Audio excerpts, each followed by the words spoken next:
哇！呢個就係大名鼎鼎嘅水牛奶浸雞啊！點解我話好似嚟到咗人哋屋企食飯咁？大家知唔知呢張台其實係一張麻雀台啊？真係仲有籌碼入邊。你飲完翻佢哋今晚會唔會高2公分啊？只不過係想揾份黐手嗰時食咁樣。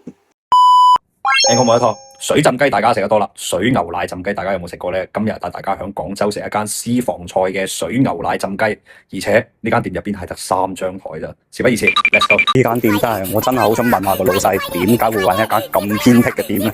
Later，開號以嚟最難揾嘅一間店啊，就係呢間冇招牌嘅雞煲。到噃。OK，好，多謝。老闆娘驚我哋兩個食唔晒，只俾我哋兩個點水牛奶嘅湯底同埋一隻2斤重嘅清遠雞。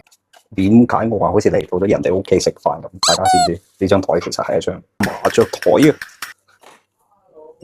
真係仲有籌碼入邊。呢啲係咪真係水牛奶嚟㗎？假包嘅水牛奶。見到入邊呢條一條咁嘅嘢係牛奶嘅冰條，仲未嚟一次解凍。南沙哦，南沙嗰啲牛場嗰啲，佢有水牛場。哦，即係全程都要你親自操作。哇，犀利！煮牛奶咧，佢好就嘅地方咧，係不能太大鑊。哦，因為大鑊焗出嚟咧，即係奶好易焗出嚟。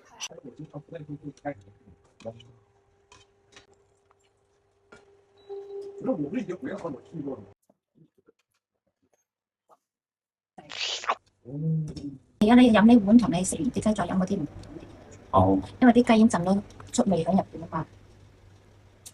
呢個第一碗嘅水牛奶俾你哋試先。哇，有一種肉味嘅濃厚感喺啲牛奶入邊。哇，好神奇啊！牛奶雞先飲咗啲佢哋嘅麻醬，佢哋自己屋企自己調嘅麻醬。